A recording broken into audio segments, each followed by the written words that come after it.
Vamos a trabajar en herramientas para saber si podemos poner en valor o no.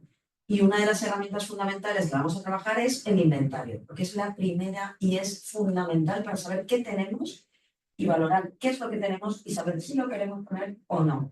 Además, hay recursos y patrimonio que se puede poner en valor porque tienen más interés o menos interés. Pero además vamos a utilizar el valor intrínseco de ese recurso. Es decir, si es frágil, endémico, pues todo esto lo vamos a ver. No se lo vamos a poner en valor, porque digo, todo no vale porque no queremos que desaparezca. ¿Sí? Sí. ¿Me explico? Sí.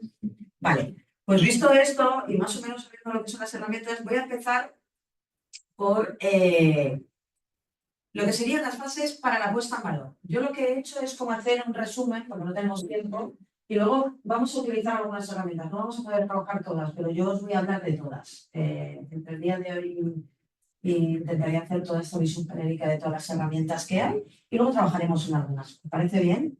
Porque si no, necesitaría como un año de curso entero para poder verlas. Vale. ¿Cuáles son las bases para poner en valor? Primero tenemos la conservación y protección del patrimonio. Después tenemos cómo lo vamos a poner en valor. Y después de ponerlo en valor, es algo fundamental que vosotros queréis hacer, que sería ¿cuál? La dinamización socioeconómica del territorio. ¿Por qué queremos poner en valor? Para dinamizar, ¿no? Para conseguir a nivel económico que ese territorio, esas poblaciones locales, comunidades indígenas, pues puedan tener una economía. Aquí tenéis una serie de... Todo esto lo voy a pasar, ¿eh? Te lo dejaré a ti, a Mariam y claro, sin problema. Lo he preparado para vosotros. Vale. Aquí tenéis pues, cuáles serían esos principios, ¿no? Y además los subrayo, contribuir a la conservación y protección, facilitar el flujo de visitantes. Una cosa súper importante porque trabajáis en las municipalidades, ¿cuál sería? ¿Cuál es? ¿Cómo trabajáis en esa mejora institucional? Si voy muy deprisa o no me seguís, me lo decís. Hay que mejorar la imagen institucional. ¿Qué interesa? Mejorar esa imagen, buscar el apoyo público, a cómo a través de proactividad, de conservación de ese patrimonio y por último, promover el desarrollo socioeconómico a través de la creación de cómo. ¿Cómo se promueve ese desarrollo socioeconómico? ¿Qué herramienta utilizaríamos? El producto turístico final, ¿no? Voy muy deprisa, ¿verdad? ¿No? ¿No? Vale. Bueno, ¿para qué queremos? Esto es una introducción, ¿eh? Ahora vamos a ver herramienta por herramienta. Esto es una introducción genérica que he preparado. ¿Cuál es el objetivo de la puesta en valor del patrimonio? Pues potencialidades que tiene ese patrimonio natural y cultural. Potencialidades, ¿qué significa? Porque muchas veces trabajamos en municipalidades y en territorios que tienen potencialidades que no se están poniendo en valor. Y hay que identificarlas, todas. Que seguro que os pasa. Hay cosas que se están poniendo en valor que no tienen tanto valor para la mayoría de los turistas, dependiendo de cuáles sean los visitantes, y hay cosas que tenemos que no sabemos que tenemos y que podríamos poner en valor y no lo hacemos. Entonces, estas herramientas sirven para eso. Y sucede muy a menudo.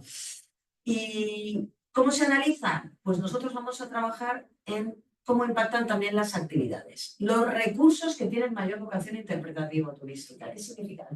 ¿Conocéis los términos? Si yo hablo de términos porque algunos no sois de turismo, como interpretativo, educativo, todo eso decís, si yo no entiendo lo que es interpretativo, ¿lo entendéis? ¿Sabéis lo que es el...? Decídmelo con toda franqueza, porque sé que muchos sois de tecnologías. En la parte turística, ¿qué interpretarían ustedes por eso? Porque, digamos, para nosotros interpretativo es como veo algo y le doy una connotación. Totalmente, es así. A ver, los programas, esto se utilizaba mucho en Estados Unidos, que son muy buenos en algunas cosas y en otras no tanto, como ya sabemos. Ellos, ¿cómo formaban los parques nacionales? Fueron los primeros en crear parques nacionales, lo sabéis, ¿no? Ya estaban los parques nacionales en el año 1800 y pico. Los primeros que pusieron en valor los parques nacionales para el uso público, es decir, para los visitantes, para los turistas. Y ellos cómo trabajan, a mí me parece que son impecables, igual que los canadienses, ¿no? Trabajan a través de la interpretación del patrimonio. Es decir, ellos montan todo a través de la interpretación del patrimonio. ¿Qué mensaje? Esto se aplica en todo tipo de patrimonio. ¿Qué mensaje estoy lanzando yo o qué mensaje quiero lanzar de aquello que estamos viendo? Y esto se utiliza en el marketing. qué mensaje estoy lanzando, porque todos los turistas y visitantes tienen que llegar al mismo momento. Y eso es lo que se hace en todos los sitios. Porque yo he trabajado en Petra, no sé si conocéis, en Jordania, y hay 50 guías y los 50 dan un mensaje diferente. Y cuando llegamos allí al parque de Petra, claro, tú preguntas a los turistas cuando salen a ver qué mensaje o de qué te llega el mensaje. Y cada uno lo dice diferente. Entonces, la imagen institucional no funciona. No sé si me explico, ¿no? Hay que trabajar en todo esto y esto se hace a través de la interpretación del patrimonio. Porque nosotros trabajamos a nivel intelectual y a nivel físico. Ahora lo explicaré. Es decir, la interpretación es a través de conexiones emocionales y también lo vamos a ver si nos da tiempo. Cuando uno planifica, no se tiene que planificar con carácter preventivo, con carácter correctivo. Por favor, si tenéis la oportunidad de planificar municipios, planificaros con carácter ya preventivo, no correctivo. Porque, ¿qué pasa? Yo digo muchos veces trabajando en capacidad de carga. ¿Cómo lo hacen? No, por favor, hacer estudios de capacidad de carga con carácter ya correctivo, cuando esto tiene que ser preventivo. A ver, aquí caben 15 turistas porque si no, los perezosos se van a ir. Así que hay que traer 15 personas. Porque a lo mejor esas 15 personas pueden pagar un poquito más y llegar a lo que, o sea, lo que quiero decir es que no todo vale en términos económicos. Y yo trabajo en temas de sostenibilidad. No todo vale.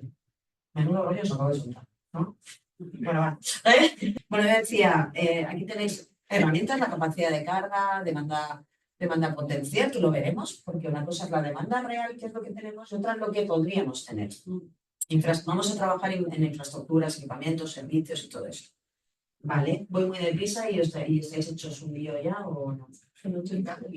Sí, no decidimos sinceramente que además que yo soy una persona que cambia. O sea, yo puedo cambiar la estrategia, las formas, lo que queráis que os cuente, porque como llevo tantos años trabajando en esto y he aplicado tantas herramientas, me podéis decir, oye, pues habla un poquito más de esto, y yo lo hablo.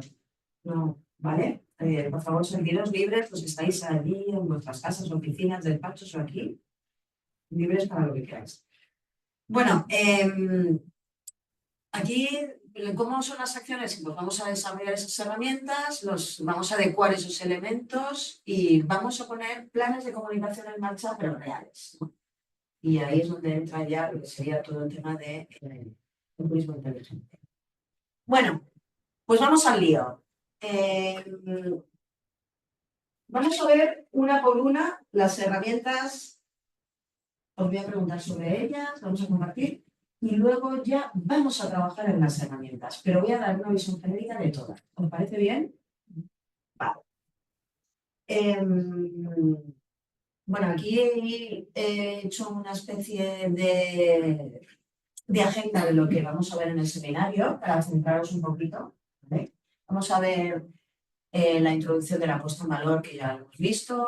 Vamos a ver inventario de evaluación de recursos, que es una de las primeras herramientas, la capacidad de carga recreativa, el control de impactos, gestión de visitantes, la interpretación del patrimonio, la comunicación estratégica y los procesos participativos. Si hacemos todo esto, me dais un premio.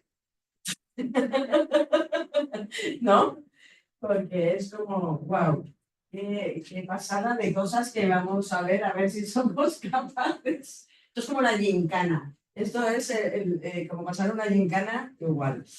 Vamos a ver si lo conseguimos. Esto es una cosa súper importante. Pero súper importante, súper importante.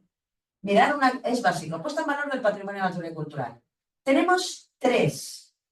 Mirad si lo resumo. Esto es como si tuviéramos un armario con 3 camiones. Tenemos que trabajar en accesibilidad física, intelectual y creación de producto turístico. ¿Qué os dice estas cosas? Y no, ¿vale? Mirad. Esto es como si os... Mira, cuando el conocimiento, y sobre todo sobre estas cosas, y cuando se dan muchas herramientas a la vez, el conocimiento, la mente tiene una red. En donde primero, en ese va cayendo un montón de cosas, ¿no? Luego nosotros desechamos. Entonces el conocimiento tiene que empezar por algo básico, porque si no, lo olvidas. Y algo que sea muy estructurado. Entonces yo he intentado estructurarlo en esto, en 3 cosas fundamentales. Son como 3 cajones grandes en donde luego vamos a ir ordenando pues toda la ropa, ¿no? Y esos son física, intelectual y producto turístico. ¿Por qué? Porque os lo cuento todo de golpe es como tú ves los japoneses que no saben si han estado viendo la Torre Eiffel o que les hacen esos tours de en una semana están en 8 países, ¿no? Y es como te diría, pues no, lo que intento yo es que haya una red de conocimiento en donde podamos clasificar, podáis clasificar en esos cajones y luego, si lo necesitáis, podéis acudir a esas herramientas. Que ahora no vais a aprender todo, evidentemente, pero sí que saber dónde. Mi objetivo, uno de los objetivos de este escenario es que sepáis qué hay y dónde poder acceder a esa información cuando la necesitéis. ¿Parece bien? Entonces, empezamos con la accesibilidad física. Y ahí vamos a ir metiendo en el cajoncito de la accesibilidad física para trabajar en turismo. Vamos a ir metiendo en ese cajoncito todo lo que necesitamos, los recursos, el espacio, los usuarios. ¿Parece bien? Vale, y ahora yo os pregunto, ¿qué entendéis por accesibilidad física? Pues esto es cuando, mirad, yo me siento y me dicen, por favor, planifique este territorio. Esto es lo primero que tengo que escribirme yo en un papel. Necesito accesibilidad física, intelectual, que ahora veremos lo que es la intelectual, ¿no? Eso se ocurre, y necesito crear producto turístico. Hay que poder llegar con relativa facilidad al lugar. Carreteras, otras calles, tiene que haber medios de transporte, si no hay automóvil. Muy bien, eso sería una de las partes, muy bien. Evidentemente, si yo no tengo accesibilidad, gracias a que en Costa Rica no tenéis accesibilidad a muchos territorios, son territorios vírgenes que no están impactados. Que también es interesante. A veces no tener accesibilidad, ¿no?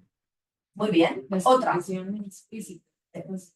¿El qué? Las condiciones físicas del espacio. Muy bien. ¿Qué significa eso de las condiciones físicas del espacio? A ver, daros cuenta que trabajáis con turistas y visitantes. Vosotros poneros en la posición en todo este seminario que estamos como diseñando un plan ya. Estamos diseñando un plan para poner valor en turismo, para primero para el turismo. Tenemos una participación de manera remota. Doña Patricia Rivera levantó la mano. Adelante, doña Patricia. Gracias. Dentro de la accesibilidad física, como le decía doña Paola, tiene que ver mucho lo que es la infraestructura, los accesos, pero aquí en la actualidad, por la ley 7600, se está pidiendo la accesibilidad a personas con discapacidad, ¿verdad? Que eso es importante. Y eso también está asociado a la parte de turismo porque personas con discapacidad por lo general vienen acompañados con 2 personas o más y eso también aumenta digamos, la visitación. Pero el acceso físico tiene que ver con todo lo que es estructura, infraestructura, los accesos, incluyendo a estos grupos de discapacidad. Muy bien, sí, efectivamente, eso lo vamos a incluir. Eso tiene que estar incluido, eso va ya en todos los proyectos, tiene que ser la accesibilidad física. Y además la accesibilidad física no solamente la falta de movilidad, sino que se trabaja también con los invidentes. Sí, efectivamente, muchas gracias, es así, es así. Y no solo con los incidentes, tan solo de pronto aquí vienen muchos cruceros de adultos mayores. Y a veces no hay accesibilidad para ir. ¿Qué es lo que pasa? Que dicen en una catarata, a lo mejor tienen todos esos contras, ¿no? Pero no hay de pronto ese tan específico para un turista, un adulto mayor, ¿verdad? Que tenga ese. Hay mucho y se está haciendo, o sea, yo creo que todavía falta. Lo que se llama diseño universal accesible. Exacto. También hay un tema, por ejemplo, lo que son términos de, no es lo mismo visitar el volcán Turrialba por las condiciones que tiene, que se pueden visitar, pero no es, digamos, accesible o apto para todas las personas porque implica, básicamente hay que subir caminando cierta cantidad de kilómetros con algún grado de dificultad, mientras que usar el volcán azul llega en el vehículo. ¿Verdad? Entonces, ahí se provocan muchos accidentes. Yo he estado trabajando en Jordania y han muerto de infartos alemanes porque se han bebido 8 jarras de cerveza y se han subido a una loma. Y claro, son muertos. Sí. Entonces hay que tenerlo en cuenta, la seguridad de los turistas. Y entonces yo lo pienso en términos de que el producto turístico como tal y la planta turística no va a ser igual, ¿verdad? A la hora de pensar de lo que se podría realizar en Volcán Turrialba, que podría ser hacer en el Azul. De alguna forma también, no sé si, no soy de la parte de turismo, soy de la parte social, sí, pero no de turismo. Vamos a ver la parte social de acuerdo al turismo. Sí, Pero, sí, no, pero creo que son ya aspectos más técnicos, digamos. sí, te entiendo, te entiendo. De alguna forma, sí, tendría que ver con el valor que tendría ese sitio, como tal, ¿verdad? Porque de alguna forma es para algún, tiene mercados distintos, eso es a lo que voy, ¿verdad? No es lo mismo tal vez las Muy personas que bien, quieran ir a Exactamente, exactamente, claro, es que es así. Claro, o sea, tú tienes que formar programas y tienes que ser consciente del espacio que tienes y en base a eso tienes que tener una oferta determinada. No puedes meter a todo el mundo en el mismo saco. Y menos cuando trabajas en temas de planificación turística. No se puede meter a todo el mundo. Tienes que diferenciar grupos y tener programas de seguridad. Claro, es muy bien, es así. Pero ahora veréis, y luego cuando acabemos diréis, madre mía, no quiero trabajar en turismo ya. Es que todo esto tengo que tener en cuenta para trabajar en turismo. Dime. Creo que también es bueno hacer la diferenciación entre accesibilidad e inclusión, porque accesibilidad tiene que ver con crear el espacio que sea favorable para que lleguen las personas.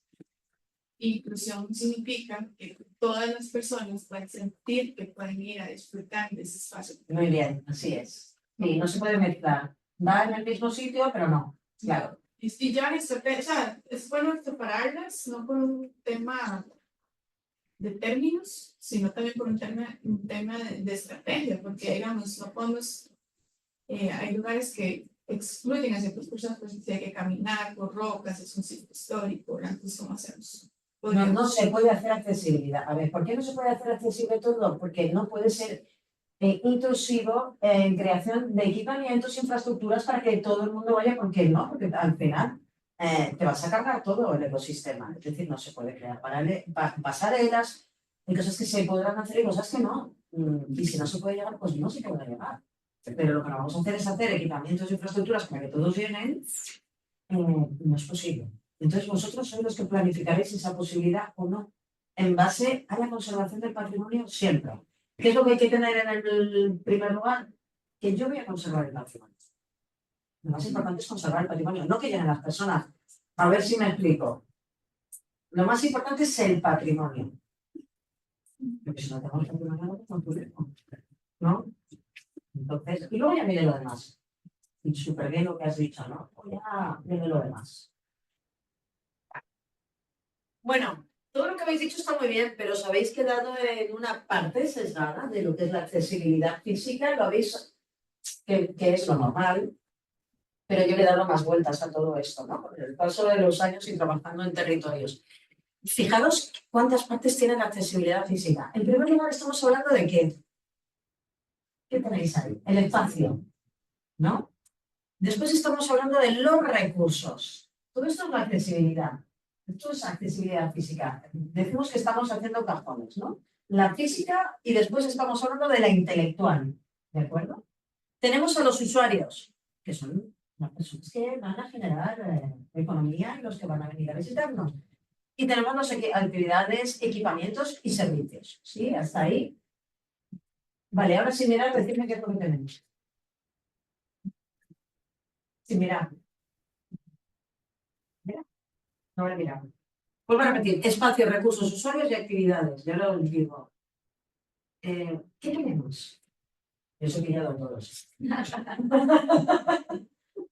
Yo no entiendo, porque claro, me vais a estar aquí, yo creo que ya no querréis ni oír mi voz ni verme. A lo mejor hoy no, pero mañana empezará a suceder eso. Con respecto a lo que decías, nosotros en el proyecto que estamos evaluando y tratando de elaborar, tiene que ver con respecto a la cultura del Cantón de San Carlos. Y uno de los elementos o los edificios que identificamos, que es súper rico, histórico, cultural, es la Catedral de Ciudad Quesada. Allí hay una serie de elementos que la componen. El Cristo es Cristo resucitado, que es el que está en la cruz, que tiene su historia. Los vitrales vienen desde los Países Bajos, hay una serie de accesos, pero dentro de lo que estamos hablando por aquí, no todas las personas están interesadas en ir a conocer una iglesia. Normal. Ahora, A ver, mira, te voy a decir una cosa, perdona que te corte. Yo no voy a ir a ver esa iglesia. ¿Por qué? Pues voy a decir, no es que yo particularmente no vaya. A ver, ¿qué tenemos en Europa? A ver, si tú le dices a un europeo que se vaya a otro país a ver una iglesia, cuando yo he tenido una casa del año 1875, Yo vivía en una casa en 1875, tenemos iglesias y patrimonio cultural para aburrir. ¿Qué le va a interesar? Es que tenéis que ser conscientes de que todo no se puede poner en valor para las mismas personas. Porque a un europeo no le va a interesar ese patrimonio cultural, porque nosotros tenemos iglesias, pegamos una patada y hay una iglesia, la mayoría de las personas tienen una casa de hace 200 años, 100 y pico años. ¿Qué le interesa al que viene, por ejemplo, aquí o que se va a Colombia? Le interesa el patrimonio natural, el cultural del folclore, las tradiciones, las costumbres, la gastronomía. Esto es súper importante, chicos. Tenéis que saber qué se pone en valor y qué interesa, porque os puede interesar mucho a vosotros, pero no nos puede interesar al resto. Perdón que te haya cortado. No, Esto es súper importante. Es que nosotros íbamos justamente sobre esa parte, donde nosotros vamos a tomar una serie de elementos que corresponden con respecto a lo que es el folclore, ¿verdad? Inclusive lo que es la catedral como tal, un personaje ya en el pueblo, el padre Lado Sancho, que fue el que realizó una serie de actividades para poder construir la catedral y alrededor de ello hay muchísimos elementos que van orientados al fomento cultural, pero no necesariamente al turista externo, sino más bien es como para el turista y al residente del cantón como tal. Muy bien. Vamos Muy sobre esa área. Eso es. Y también otra cosa importante que hay, sí, yo sé que lo vi, la parte política. Ahora, hay reglas normativas y, por ejemplo, en la catedral como tal, ella tiene 3 accesos grandes, izquierda, derecha y frente. Y una de las partes que tienen que ver con accesibilidad es que uno de los accesos por un costado da el parqueo, entonces ahí cualquier persona izquierda de lo que se puede entrar, por el frente no lo puede hacer porque son las gradas, entonces ahí tenemos ciertas limitaciones físicas. Y otro aspecto importante es que las 2 puertas de los costados, como digo, una al parqueo y otra da también otras gradas, en algún momento se estuvo utilizando como si fuese un pasadizo para cualquier persona. Entonces, la normativa, en este caso de la Iglesia Católica, puede decir, vamos a cerrar esta puerta permanentemente y únicamente se abre en el momento en que se van a realizar las obras religiosas. Entonces, ese sería otro aspecto que nosotros debemos de tomar en cuenta. Cuando se abre, cuando se cierra, le voy a permitir a las personas ingresar en este momento o no. Y, No te preocupes que todo eso también lo vamos a ver.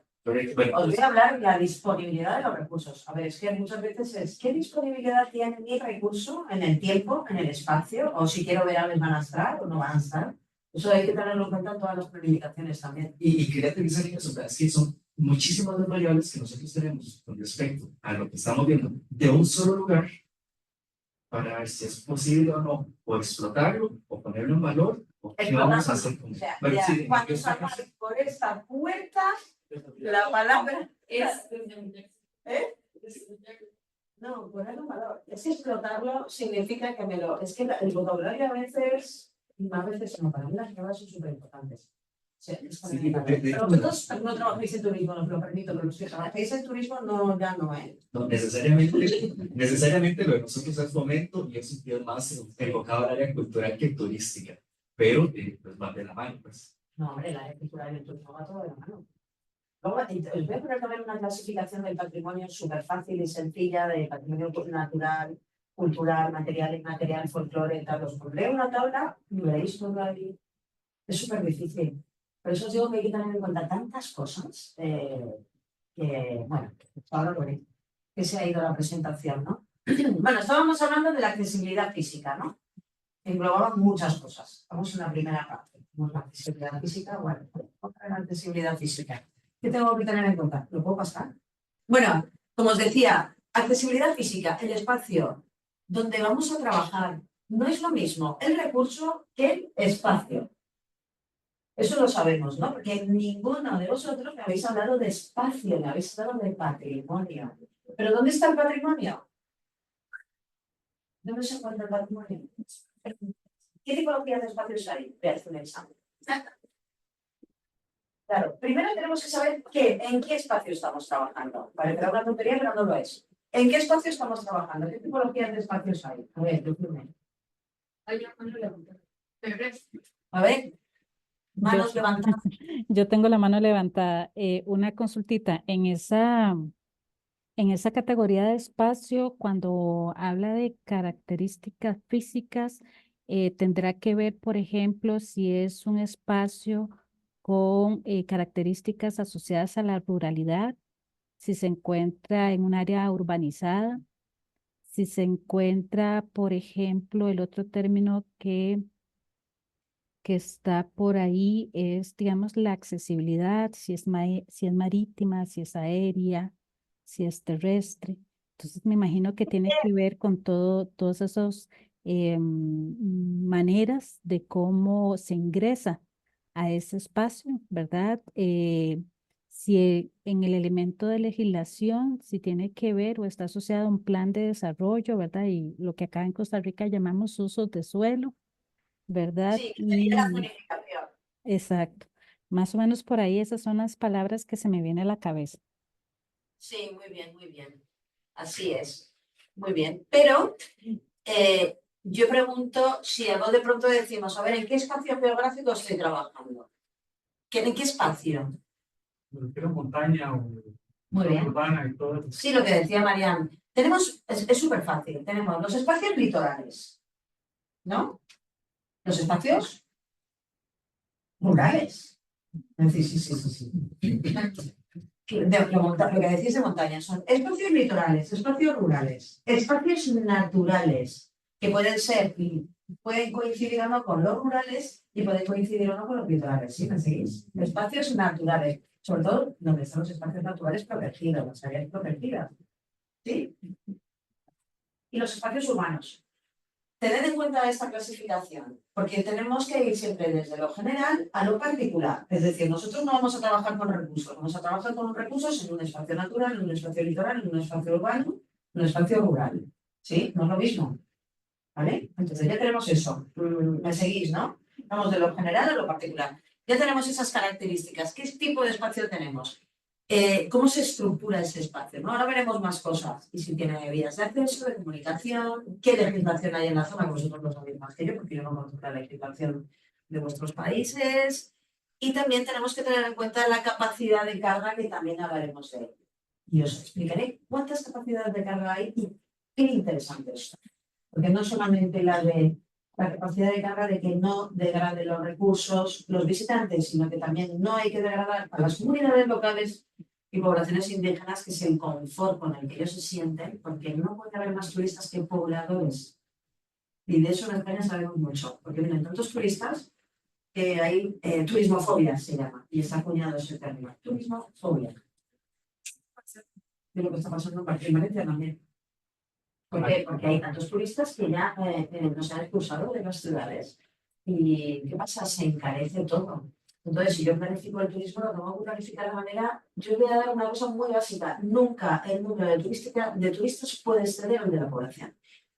Sí, a mí me da mucha pena, ¿no? Porque luego en España nosotros siempre estamos entre los tres primeros países de receptores de turismo. Vosotros recibís 5 millones y pico, que está por encima de vuestra población, ya vais mal. Nosotros recibimos 75 millones de turistas. 75. Entre 75 y 85 millones de turistas al año. Imaginaros lo que es eso, ¿no? Y sobre todo en zonas, como hablábamos. Entonces, lo que vengo a decir es que cuando planificamos, hay que planificarlo de manera sostenible. Sostenible para las poblaciones locales. Porque luego, ¿qué pasa? ¿Quiénes son los que tienen que dar servicios a los turistas? Las poblaciones locales. Y si tú estás a disgusto, no vas a dar un buen servicio. Y todo esto es que tenemos entre todos que montar el turismo de manera adecuada. Porque te da asco ya el turista, porque dices, bueno, me voy a comprar y me ha subido el detergente. Quiero algo y tengo 200 en un restaurante donde yo podía sentarme a comer tranquilamente y ahora no puedo comer porque resulta que el menú de $10 ahora está en 50. Y esto no puede ser. Y lo propiciamos nosotros. Lo propiciamos los que vendemos. Por un dinero rápido, sin pensar en que, ostras, podría ser empresario yo, ¿no? De mi propio país, de mi propio negocio, y en vez de que me de fuera, lo podría gestionar yo y a lo mejor de forma sostenible. Hay sitios en donde llegamos a tiempo y hay sitios en donde hemos llegado muy tarde, ya lo sabéis también, ¿no? En España hay muchos sitios donde ya no se puede cambiar el turismo. Marilan, señala don Leonardo Bedoya que eso se llama gentrificación. Totalmente, sí, va unido a la turismofobia, sí. Y Sí, también Y también señala el perfil que se denomina Antioquia CREA, don Giovanni. Dice que muy buen espacio de análisis para la planificación turística con un enfoque de desarrollo global. Esos son los Sí. comentarios que hasta el momento hay. Sí, sí, totalmente, totalmente. Lo que pasa es que hay sitios que ya hemos llegado tarde y ahora es súper complicado, pero bueno.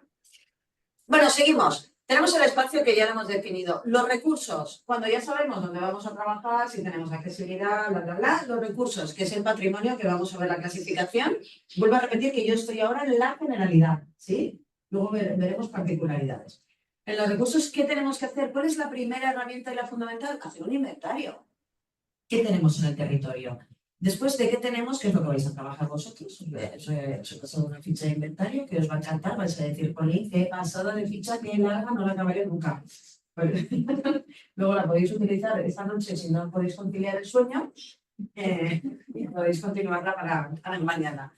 Y luego tenemos la evaluación. Si nos sirve ese inventario, ahora sabemos todo lo que tenemos en el territorio. Tenemos 5 arbolitos, 3 casitas, lo que queráis, ¿no? Nos sirve qué valor tiene en sí mismo y luego si nos sirve para el turismo. Todo eso lo vamos a ver, ¿de acuerdo?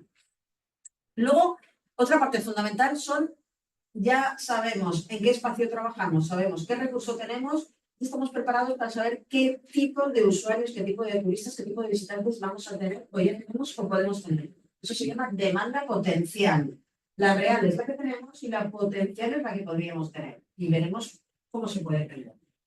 De ahí ya tenemos que analizar el perfil, la demanda, la satisfacción, la capacidad de carga perceptual, es decir, qué capacidad, yo no sé vosotros, pero a mí, visitar lugares o ir a un museo en donde hay 200 personas delante de un cuadro que quiero ver, la capacidad de carga perceptual es importante, no solo la física de impacto a los recursos, porque también impactamos a otras personas con nuestra presencia. Eso también lo vamos a ver. Y luego tenemos las actividades, equipamientos y servicios, es decir, qué tipo de actividades. Os voy a mostrar algo súper básico, que podáis hacer una clasificación de actividades recreativas, que pueden ser lúdicas, interpretativas, deportivo-aventureras. Es una clasificación súper sencilla que también os va a servir para meterlo todo en ese cajón. Y luego ver si son compatibles unas actividades con otras. Y si es viable técnicamente poder llevar a cabo todas las actividades. Porque mira, chicos, a lo mejor no tenemos personas, no tenemos personal para llevar a cabo. Y esto sería como un resumen de la accesibilidad física, que es una locura, ¿verdad? Y cuando tengáis todo esto claro, quiero decir, cuando estéis planificando, no sé, ¿lo habéis visto alguna vez de esta manera, así esquematizado, así rápido de todo lo que hay que tener en cuenta? Ahora os lo voy a preguntar, os lo voy a quitar y os lo voy a preguntar, a ver si sabéis cuáles son los pilares básicos. Vamos a trabajar con la memoria, ¿no? Los pilares básicos que hay que tener en cuenta. A ver si os acordáis. ¿Os parece? Venga, ¿cuáles son los pilares básicos que tenemos que tener en cuenta en la accesibilidad física? Habría 4. Recurso, usuario, actividad. Muy bien. ¿Sí? ¿Habéis visto? Pues ya lo sabéis, ¿no? Vale, vamos a planificar el territorio, accesibilidad física, hay que tener en cuenta esto. Ahora voy a hablar de cada uno de ellos en particular. ¿Sí? ¿Me parece bien? Ya sé que estáis cansados. Pero, sí. Vale. Muy bien. ¿Qué sería la accesibilidad intelectual? Venga, va. Os lo voy a quitar porque si no lo copiáis. Y ahora pasaremos otra vez a la accesibilidad física y veremos apartado por apartado. ¿Qué será la accesibilidad intelectual? La información que se brinda del lugar que se visita o lo que se está mostrando sea clara y para cualquier persona. Muy bien. Más cosas.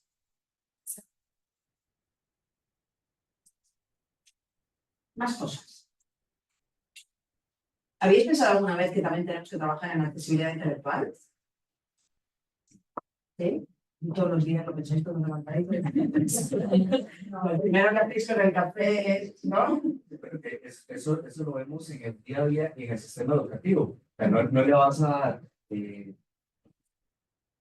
Porque si no nos oyen. correcto, porque eso lo vemos todos los días en el sistema educativo. O sea, no le vas a ir a dar programación, un lenguaje, por ejemplo, C#, que es el área mía, a un estudiante de primero de primaria, ¿verdad? Entonces, debemos adecuar tanto la información que nosotros tenemos a lo que queremos transmitir y a quiénes, a qué personas en específico, cuál es su nivel intelectual, porque también nosotros podemos planear actividades, como decían, para personas que tienen algún tipo de discapacidad. Este tipo de discapacidad perfectamente puede ser intelectual. Entonces, no voy a llegar yo con aquellos términos complejos a una persona que no me va a entender. Pues, de ahí por la parte de la accesibilidad. Ya, pero eso se hace. Ya, pero ¿cómo ponemos, o sea, cómo se pone en valor un recurso teniendo en cuenta la accesibilidad intelectual? Tenemos la mano levantada, doña Patricia, acá en las personas que se encuentran de manera remota. Adelante, doña Patricia. Gracias. Pienso que la parte de accesibilidad intelectual, cuando hablamos de patrimonio, es el espacio o el permiso que nos dejan de compartir esos saberes, digamos, en la parte ancestral, en la parte de la cultura. Eso es accesibilidad intelectual, ¿verdad? Porque es muy diferente a veces la historia que nos cuentan y otra cosa es cuando uno ya va al lugar y ve en realidad cuál es su cultura, de dónde viene. Eso es accesibilidad intelectual porque es ese compartir de saberes entre una y otra cultura. Muchas veces nosotros violamos a ciertos lugares porque no conocemos en realidad la cultura, ¿verdad? Como cuando aquí decidieron irles a poner a los indígenas una letrina, sabiendo que para ellos las letrinas tienen que estar afuera. Entonces, tenemos que tener esa accesibilidad intelectual para mantener el respeto. Me parece muy interesante lo que acabas de decir. No va exactamente en esa línea, pero sí que puede ir exactamente en esa línea. Sí, eso es un respeto hacia la identidad. Pero claro, al poner en valor el turismo, ese respeto, yo creo que todos los que planificamos turismo de manera sostenible hay que tener, o sea, hay que tenerlo en cuenta, ¿no? Que no se haga. Porque no vamos a trabajar en la mercantilización del turismo, ni de las comunidades locales ni poblaciones indígenas. No se puede mercantilizar el turismo. No sé si sabéis lo que es eso, como decía vuestra compañera. Es el respeto hacia la identidad de los pueblos, como pasa con los masái. O sea, se mercantiliza y todo no vale. Y yo he trabajado en convenciones en donde han ido comunidades indígenas vestidas con sus trajes regionales y eso es una mercantilización del turismo y de las identidades culturales. Eso no se puede permitir. Tiene que ser todo acorde y tiene que ser acorde en procesos participativos. Quien trabaja en turismo tiene que tener procesos participativos, que también lo veremos, para englobar actores locales, stakeholders clave, para trabajar con ellos y saber qué es lo que quieren. O sea, no podemos ir a un sitio y decir yo voy a hacer esto, esto y esto, porque soy súper guachi y yo lo hago, ¿no? O sea, esto es un proceso participativo de saber qué necesidades y qué quiere cada una de las personas con las que vamos a trabajar, ¿no? Y esto también es importante. Bueno, pues sí, la accesibilidad intelectual también tiene que ver con lo que nosotros transmitimos con nuestro proyecto de turismo. ¿Qué queremos mostrar? Porque todo es a través del marketing. Lo que estábamos hablando que bien lo hace Costa Rica porque es el país del... Todo el mundo dice que es el país del ecoturismo por excelencia, cuando sabemos que no es así. Cuando lo sabéis los que sois chicos y cuando lo sabemos los que llevamos muchos años trabajando y vemos cómo se ha ido degradando todo. Sí, ¿no? Yo digo el ejemplo de Costa Rica porque estamos aquí, que es una mucha pena que llegue el problema. El patrimonio natural y cultural, siendo que es de todos los ciudadanos del mundo, y todos somos ciudadanos del mundo en donde los que trabajamos en temas de conservación nos sentimos responsables de toda la conservación del planeta. No significa que yo, que sea española o vosotros colombianos o ricos, o sea, es de todos, ¿no? Y eso es muy cierto y hay que tenerla. Bueno, pues es como vamos a transmitir nuestros mensajes, la identidad, medios personales a través de cuando estamos haciendo viajes, de medios no personales, es decir, a través de señalética, de paneles informativos, interpretativos, que es súper, está muy bien. Incluso de códigos de buenas prácticas que no se usan. Yo no he visto códigos de buenas prácticas que vamos a ver también. Hay que poner códigos de buenas prácticas. Hay que a la gente decir, esto está prohibido. Y si tú no te lo vienes aprendido de casa, pues te lo voy a decir yo. Tú no puedes arrancar, no puedes dar de comer, que aquí se hace. Porque mirad esto. O sea, ayer estuve reunida en la ESIC y Paola me pasó el contacto de unas mujeres maravillosas. Gracias, Paola, de unas transportistas que me encantan, o sea, son brutales, me encantan, ¿no? Y me estaba comentando una de ellas cuando me llevó a San José que tenía una turista de Letonia, ¿no? De Lituania, de Europa del Este, ¿no? Que le dice, mira, me tienes que conseguir un monito. Y el mono. Claro, y la chica dice, ¿perdona? O sea, que yo tengo dinero, te voy a pagar y yo me quiero llevar de aquí un mono. Que me gustan los monos, fíjate, los he visto y me gustan que ahora esos me va a llevar uno. ¿Hola? Este es el turismo que hay aquí. Esto no es ecoturismo. O sea, muchos creen que porque tengan posibilidades económicas, tienen la capacidad de llevárselo todo, ¿no? Si pudieran los gringos coger y llevarse toda la naturaleza y tal, pues ya no vendrían y cogerían y se lo llevarían, porque en España nos pasa con los alemanes y los británicos. No digo que todos sean iguales, ¿eh?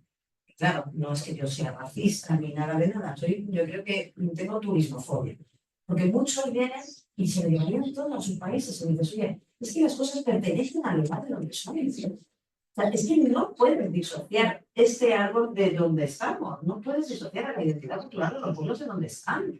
Y no te puedes llevar un mono a Europa del Este, ¿sabes? Por mucho dinero que tengas. Y todo esto lo tenemos que enseñar con la accesibilidad intelectual, con la información, con la interpretación. Y con los códigos de conducta ética, porque muchas personas se creen que por tener una forma que quieras, no te vamos a dejar hacer lo que quieras y te lo vamos a prohibir y no vas a poder hacer. Yo he estado en Ecuador con las ballenas, ya no quedan casi ballenas, porque no van. En Tortuguero tengo que deciros, porque yo trabajo en temas ambientales y cada vez que tenemos que deshogar. De todo el mundo pisotea las cosas, de pisotear las cosas, simplemente, o sea, que con la huella que dejamos, las tortugas hacen un esfuerzo para llegar a deshogar. Y si encima está todo lleno de huellas, imaginaos que vosotros nos dicen, mira, vete a dar a luz allí, pero es que además, como han habido tortugas gigantes, te han puesto como montañas gigantescas para que puedas ir a dar a luz. ¿Imagináis esto? Es lo que estamos haciendo con la naturaleza. Entonces, todo no está permitido. Y hay que dar sus mensajes de respeto. Y no es malo, es bueno.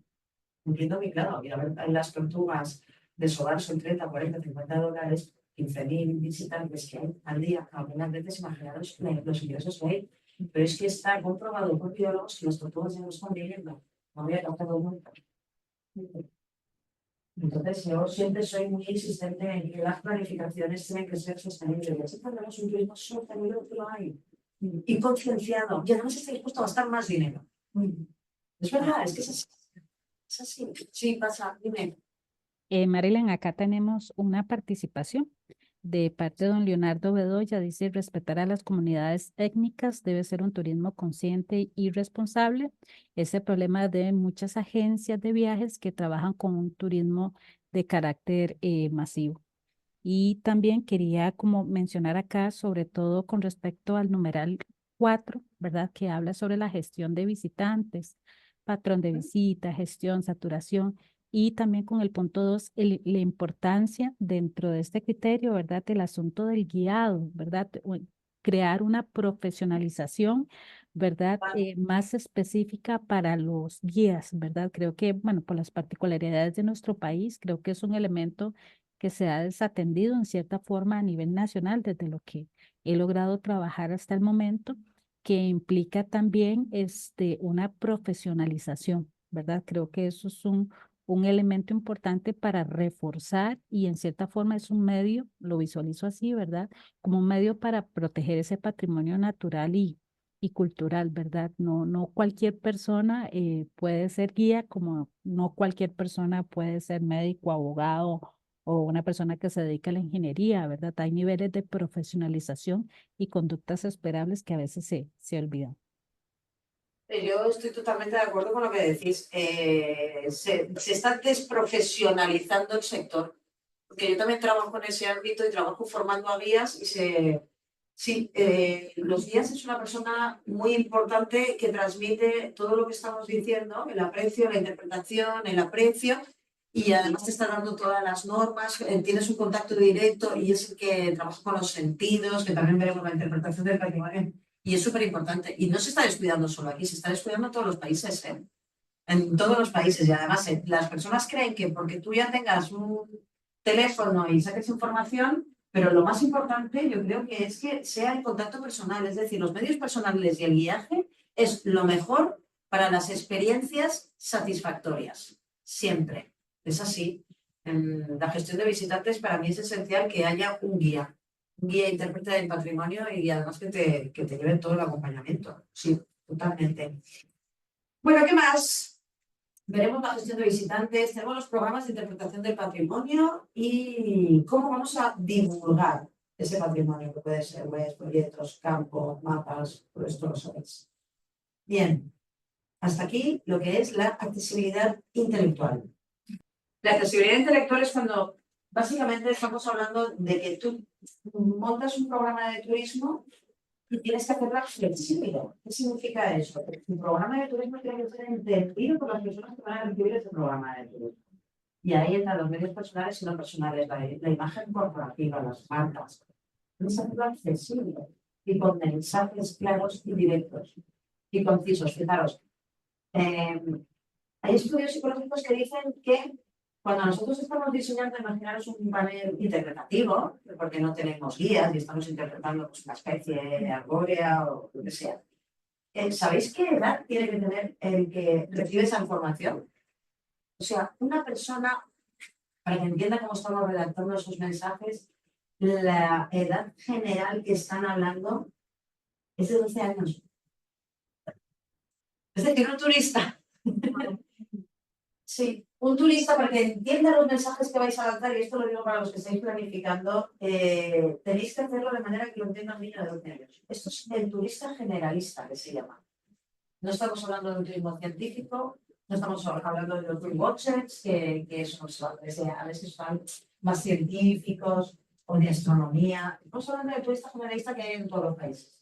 Mensajes para un niño o una niña de 12 años. Está comprobado. Si no, no lo cogen el mensaje. Tenemos accesibilidad física, intelectual, y después de hacer todas estas cosas, en donde no creáis que es así de fácil que voy a llenarlo de herramientas, esto es como generalidades, ahora vamos a meter en cada esto herramientitas. Luego pasamos a lo que es ya crear producto turístico, es decir, ostras, cuántas cosas tenemos que hacer antes de tener un producto, ¿no? Pues sí. Nadie dijo que fuera fácil trabajar en turismo, ¿verdad? Más cositas, ¿no? Vale. Bueno, pues luego tenemos el diseño del producto turístico. Aquí pues entraría todo la identificación de prestatarios de servicios, procesos participativos. Es súper importante que todos, como decíamos, para que no se produzcan los problemas que tenemos con el turismo y trabajemos en procesos participativos. Veremos herramientas también para trabajar en procesos participativos. Veremos qué es la capacidad de carga social, que es súper interesante, que nadie lo trabaja. Yo llevo muchos años trabajando en eso. Dime. Bueno, pues luego tenemos que crear esa imagen corporativa, el precio del producto turístico. ¿Sabéis lo que pasa? Que muchos proyectos se quedan en las primeras fases, pero no. Lo importante es hacer el producto turístico. Nosotros en el proyecto estamos trabajando con los bribris, con la comunidad indígena bribri, para su creación de producto turístico final. Diseñando ahora, vamos a diseñar una ruta del cacao después de pasar por todo esto que habéis visto. Está trabajando David y Maytín en este proyecto, que ellos llevan años y años trabajando, y bueno, pues lo que estamos haciendo es como introduciendo todas estas herramientas en procesos participativos, que es lo que quiere poner en valor, haciendo un inventario. Todo esto lo hemos hecho, un inventario de su patrimonio cultural, que llegamos a la conclusión que el patrimonio cultural es el material más importante que podría llevar también a los turistas, y en donde engloba su cosmovisión, espiritualidad, formas tradicionales, identidad, era el cacao, evidentemente es el cacao. Entonces estamos diseñando la ruta del cacao, que está sin diseñar con la comunidad bribri. Que, por cierto, tengo que deciros que los turistas que llegan a Costa Rica no saben quiénes son los bribris, ni muchos de los habitantes, de los chicos, que me parece gravísimo. A mí me parece súper grave, ¿eh? Y no los conocen estando en Puerto Viejo. Vamos, es la conexión directa para ir a Talamanca. No conocen el territorio de Turquía.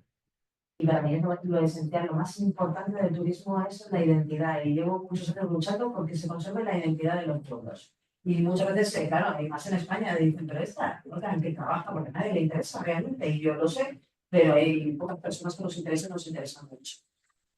Lo que tú estás diciendo, estoy totalmente de acuerdo. Pero Te voy a contar lo que está sucediendo porque como trabajamos con ellos, no necesitan diversificar sus rentas porque no les llega para vivir. Entonces, la cuestión es, tienen una identidad cultural, pero no tienen dinero para mantener a sus familias. Y esto es muy grave también. Porque hablando con ellos, porque llevo años también trabajando con ellos, el cambio climático es una realidad. El cambio climático está haciendo que las construcciones se tienen porque llueve, porque puede parecer que llueve lo mismo, pero llueve de manera más abundante. Es decir, el tamaño de la lluvia les está rompiendo sus tejados. Como no tienen escrituradas sus tierras, no tienen acceso a las ayudas igual que el resto de la población. Es un problema de gobierno otra vez y de intereses. Entonces, ¿qué les dicen? Vale, lo cambiamos por techo de Uralita. Cuando ellos hacen el prensado, no les dicen, no, tenemos que financiar, que podéis trabajar en esto, no. Te lo cambiamos por techo de Uralita y fin, tu identidad cultural se va a la porra después de siglos, ¿verdad? ¿No? Pero ellos no es que quieran hacer turismo, estoy totalmente de acuerdo contigo. Tienen la necesidad de hacer turismo porque no les llegan con las rentas que tienen, porque el cacao está en declive y además tiene enfermedades cada vez más que tienen que ver con el cambio climático, sus construcciones también, y no tienen que darles de comer a sus hijos.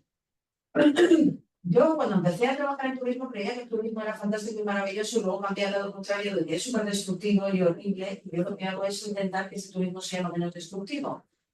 Pero sí que es cierto que hay comunidades que lo necesitan, no les gusta trabajar con el turismo, pero lo necesitan para poder comer. Y esto hay que tenerlo en cuenta. ¿Están abiertos el turismo? No, es que lo necesitan. Bueno, pero digamos la experiencia fue bonita, por lo menos, que ellos conocieron su parte ancestral, con todo el respeto, la entrada icónica, pudiendo estar. Totalmente. Hay que hacerlo, por eso os digo que estas herramientas son fundamentales. O sea, hay personas que trabajamos de forma sostenible, aunque os parezca que no, y atendemos las necesidades de ellos para que no haya turoperadores ni injerencias, porque las van a ver. Esto es como la colonización. Se dio. ¿De qué manera? Vamos a intentar que sea lo menos intrusiva posible, ¿no? Y que sea más de decolonización que de colonización. Y las comunidades indígenas vuestras, las de Talamanca, lo tienen súper claro, que lo más importante es su identidad cultural. Y no hay que decir nada, a mí me han enseñado muchísimas cosas. No van a perder su identidad. Oye, ¿te gusta cómo vivo? Bien. Y si no, hasta luego, maricano, ¿sabes? Les da igual, no te quieren en su territorio. Y eso es súper bueno porque tienen una identidad, un acervo cultural y una claridad mental que ojalá lo tuviéramos todos los que estamos aquí. Es cierto. Entonces, por ese sentido, no hay problema.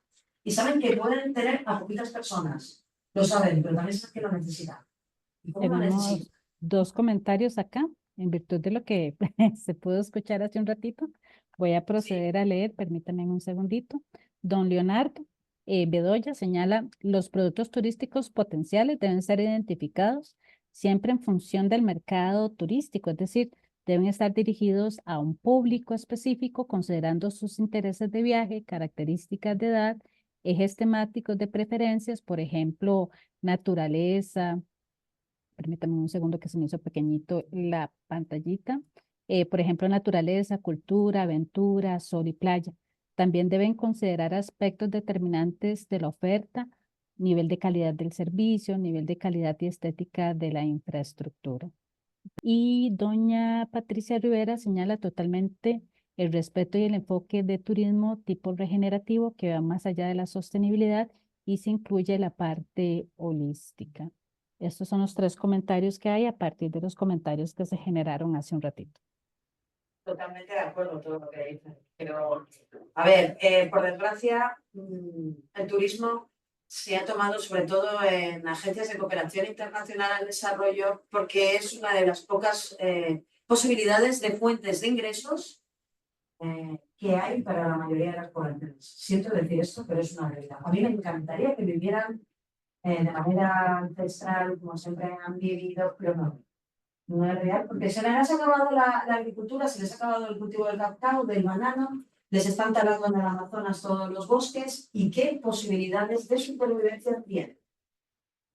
¿No? Es que es una realidad. Entonces, pero hay profesionales de turismo y profesionales de ONG, de agencias de cooperación que ayudan, eso es también muy bueno, que ayudan y que, a que pueda haber ese desarrollo turístico en ver qué necesidades tienen y poder ayudar para que se pueda desarrollar y sean autónomos. Aquí en Costa Rica hay un montón de empresas internacionales que dicen, no, oye, me encanta el territorio Brili o Tabeta, vamos a explotarlos. Es decir, te voy a llevar turistas y te voy a cobrar $100 y te voy a dar 5. Eso es lo que hay que evitar. Y eso es lo que está sucediendo. Por eso tenemos que ayudar los que trabajamos en el sector del turismo sostenible con agencias de cooperación internacional a que eso no suceda. Es decir, chicos, tenéis cosas fantásticas. Vuestra identidad es lo que tenéis que poner en valor. Vais a informarlos y que sean ellos sus gestores, porque no tienen acceso a esa formación, a esas capacitaciones. Que ellos gestionen su turismo, que sean operadores y que ellos decidan sobre su patrimonio y no decidan otros, porque lo están haciendo en todos los países. Están decidiendo sobre su patrimonio y eso es lo que me apena. O sea, que venga un holandés a regalarle $5 cuando están en su territorio, en sus casas y comiendo sus comidas, cuando él se está llevando $95, perdóname. Y ellos no se dan cuenta de esas cosas. Son muy sabios en la forma de gestión de la tierra, en la cosmovisión y esa unión de la naturaleza que hemos perdido la mayoría, pero en el tema de las estafas de los operadores internacionales y demás, y en de ser ellos, ¿cómo podemos traer turismo? No saben cómo hacerlo. Entonces, si tenéis una oportunidad, es decir, una oportunidad de desarrollo de poblaciones locales que se van a dar el turismo, de que lo hagáis vosotros en vuestro territorio y que no permitáis que vengan otros de fuera a hacerlo. Y que además hay muchísimas oportunidades de desarrollo en cooperación, hay muchas herramientas. Yo trabajo en temas de cooperación y la mayoría de las cosas las hago gratis. ¿Por qué no lo creo? Pues hay muchas personas así. Quiero decir que esto es posible, pero es que hay que ayudarles porque es una realidad. No podemos obviar que en todas las poblaciones va a haber turismo y no les gusta. No es una cosa que les sale, es una cosa de necesidad. Entonces, ahora lo hagamos por la manera posible, ¿no? Y es que sean ellos los gestores de su patrimonio, que lo son, y los propietarios, y ayudar con las herramientas. ¿No os parece? Porque no tienen tanto acceso a la formación como la tenemos nosotros. Y la necesitan, porque les estafan. Pero para mí la palabra fundamental es estafa. Y les están estafando en muchos casos, a todos. Y se desforesta, se expropia. ¿Y por qué? Pues porque interesa, porque son territorios súper ricos. En Talamanca está el 60% del bosque primario, es decir, el bosque virgen. Y no se ha transformado en nada. Eso debería de protegerse. ¿Quién ha hecho posible eso? Las comunidades indígenas. Y eso es lo que se debería de poner en valor. Yo que soy una luchadora ultranza de lo ancestral, del patrimonio cultural y material de la conservación, y que los países megadiversos, si os dais cuenta, los países megadiversos, no diversos, normalmente han estado las comunidades, las poblaciones indígenas están ahí. Por algo será. Cuando desaparece una comunidad indígena, desaparece gran parte de la biodiversidad del planeta. ¿Qué ellos quieren? ¿Cómo conservarlo? Necesitan hacer turismo. Dices, qué mal, ¿no? Necesitan hacer turismo porque los hemos comido todos los territorios y no tienen cómo. Y porque la realidad del cambio climático está ahí. Vaya rollo se acabó de soltar, ¿no? Pero lo digo desde el conocimiento, porque he trabajado ya he trabajado con poblaciones locales y con comunidades indígenas. Y esto se permite. Y luego pues se mercantilizan y en vez de mostrar parte de lo que quieren y otra no deberían mostrarla, se disfrazan. Hay que los turistas les sacan fotos y es como, a mí todo eso me tira para atrás, ¿no? Me da muchísima pena. Entonces hay que trabajar para que esto no suceda, ¿no? Y ser cada uno propietario del tipo de turismo que quiere desarrollar. Y os digo que me quito el sombrero con Talamanca y todas las comunidades indígenas que tienen, porque lo tienen súper claro. A mí me parece que son sabios, no lo siguiente, porque he trabajado con otras que no, que se han mercantilizado por dólares. Qué mal, ¿no? Para trabajar en cualquier espacio es esencial trabajar con la capacidad de carga, pero esencial es esencial. Pero nadie tiene en cuenta la capacidad de carga social, es decir, la de los habitantes, claro, que esa es fundamental. Sí, súper bien, muchas gracias. Además, mi tesis va de eso, de capacidad de carga. Sí. ¿Alguna cosita? Voy a verificar para ver si hay algún otro comentario o siéntanse en la libertad de manera virtual de levantar la mano y hacer la participación para ir cerrando esta primera etapa teórico. Yo diría que en la parte que estamos hablando para aplicar posteriormente de tecnología de información y comunicación, el inventario intelectual es de las cosas donde más se puede aportar en términos de tecnología, ¿verdad? Porque si ya digamos, se resuelven temas de accesibilidad, se sabe ya, como decíamos, cuáles, con qué se encuentra, que se puede realmente poner en valor. De alguna manera, esto tiene que acercarse la información ¿verdad? Fácilmente a las personas potenciales, digamos así, sí, potenciales visitantes. Entonces, esta es la parte en donde más aplicaría en tecnología de información y comunicación y también habría que ver desde el punto de vista de la valoración creativa cómo algunos recursos se pueden potenciar y dar como una experiencia diferente con apoyo de la tecnología, ¿verdad? De manera que se pueda como distinguir el destino, para poner algo así interesante, incluso en términos de este proyecto que hablamos de Tibás, que es un lugar que no tiene en principio ninguna de las condiciones típicas que uno alcanzaría para un lugar que se puede imaginar como turístico. Creo que es importante considerar que eventualmente una puesta en valor, en este caso del tema cultural, e incluso se habla bastante, digamos, el deporte como una parte de la cultura en Tibás. Sí, sí, eso lo veremos también. Hay Exactamente. diferentes clasificaciones, claro. Exacto. Incluso de eventos que se producen en el patio. Eso lo vamos a ver también. Ahí es donde la tecnología podría dar un elemento un poco diferente, ¿verdad? Y ayudar a ocasionar, digamos así, que la gente vuelva a ver sus ojos activas como un lugar de ellos atractivos distintos. Es que es súper importante. Es que tenemos que ver siempre lo significativo, lo raro que tiene y lo diferente, ¿no? Eso lo vamos a ver cuando analicemos cómo se hace el inventario y cómo se hace la valoración, si es significativo, singular. Lo que es singular tiene mucho atractivo, porque imagínate, por ejemplo, las cebollas, ¿no? Y que solo tienen una distribución espacial, que son ese tipo de... Todo esto hay que saberlo en el inventario, porque eso es luego lo que vais a poner en valor a través de la tecnología y va a ser lo que atraiga lo diferente del espacio geográfico, del tipo de recurso, del tipo de evento que estés haciendo, y sí que atrae a las personas. Con una o dos cosas, dependiendo de la identidad, como tú estás diciendo, puede ser del turismo. Hay que identificarlas, y con estas herramientas se identifican. Súper interesante, eso es así, es así. Tenemos la mano levantada de don Giovanni Betancourt. Adelante, don Giovanni.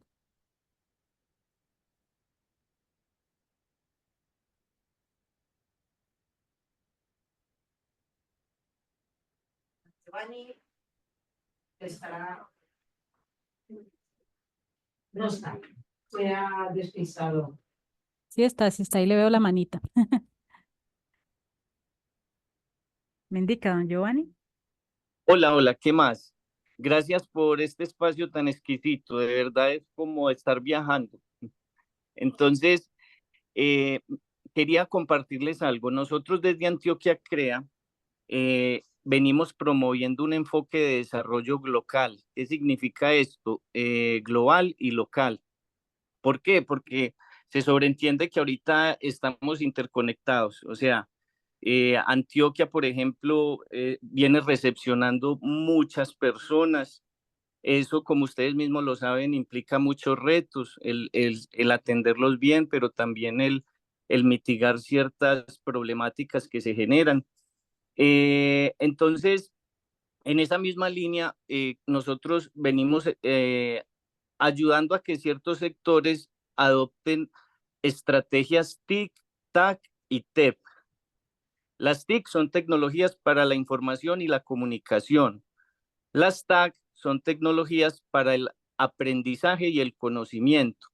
Y las TEP son tecnologías para el empoderamiento y la participación.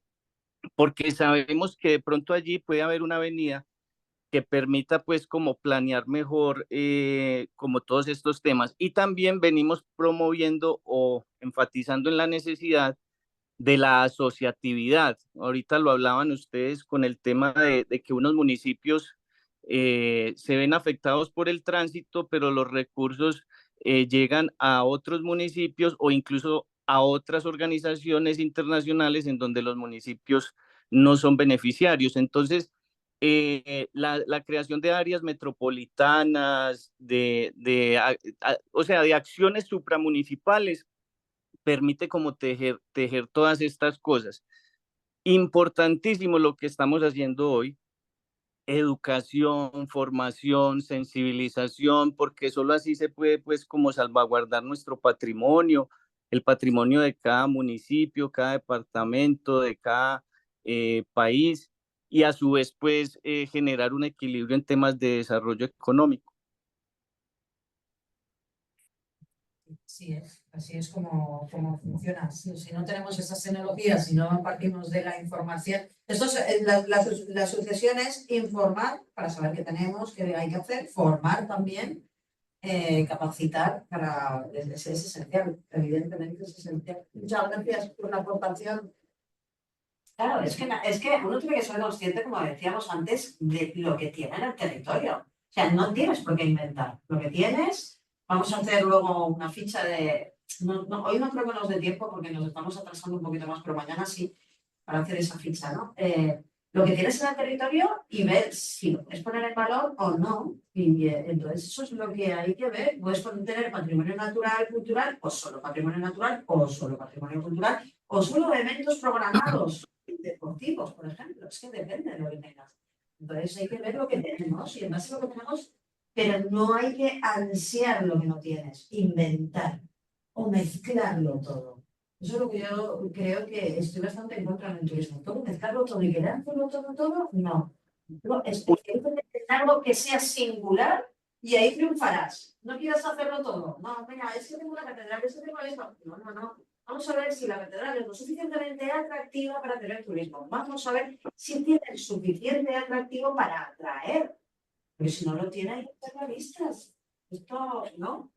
Una pregunta.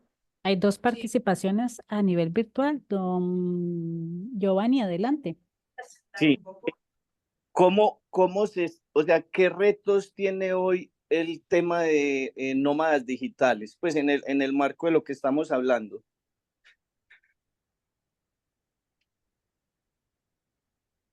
Ese turismo que tiene que ver con lo que llaman hoy nómadas digitales, que son personas que, digámoslo así, tienen más capacidad de movilidad que otras en este mundo globalizado. Pues yo diría que en primer lugar, por lo menos en la experiencia en Costa Rica, la conectividad.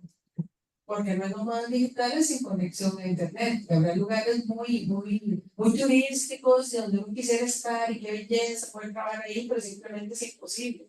La otra cosa es que no solamente se requiere la conectividad, sino una serie de servicios alrededor del nómada digital, necesidades laborales. ¿Verdad? Por ejemplo, si se estropeó mi computadora, necesito a alguien que me la venga a arreglar. Si necesito ir a comprar una parte de hardware, necesito poder comprarla fácilmente. O sea, hay muchas cosas de ese estilo que también hay que considerar. Y por otro lado también, pensando en la carga turística, ¿qué pasa si un lugar se llena de nómadas digitales que tienen una gran capacidad adquisitiva en comparación con las personas locales? No, es que esto es lo que está sucediendo. Imposible. Está sucediendo en España. Hay ciudades ya digitales, es decir, de personas que tienen su puesto de trabajo que pueden estar en cualquier lugar. Y no sabéis el perfil de este tipo de turismo, entre comillas, o porque luego se trasladan. Están buscando alojamientos de lo más caro. Hay ya inmobiliarias especializadas en nómadas digitales y encarecen muchísimo los destinos porque son personas muy libres, muy bien pagadas a nivel económico de muchos países que trabajan en organismos internacionales y están encareciendo los destinos. También es curioso eso, ¿eh? Se está encareciendo el destino. Y Valencia es una de las ciudades elegidas, yo vivo allí, como una de las principales de España para estos nómadas digitales por la calidad de vida, las viviendas, el mar. Es curioso esto y es peligroso también. Porque volvemos al tema, ya no va a haber turismofobia, va a haber fobia a los nómadas digitales también.